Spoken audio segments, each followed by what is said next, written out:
Сәлеметсіздер ме, құрметті тыңдаушылар? Біздің баршаңызды деңгей аралық емтиханның басталуымен құттықтаймын. Кеше бізде бірінші 3 топ тапсырып өтті. Баршаңыз білесіздер, бүгінгі күнгі мынау пандемия жағдайына байланысты әзір бастауыш деңгей және ағылшын тілі қашықтықтан тапсырады сынақты.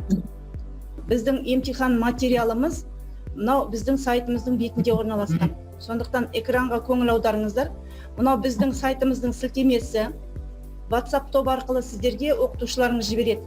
Осы сайт сілтемесіне кіріп, біздің сайтымыздың бетінде мына жерде қашықтықтан оқыту деген бар. Осы батырманы басамыз. Келесі бөліміне өтесіздер.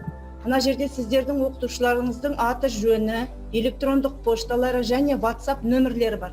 Бұл сіздерге байланыс үшін.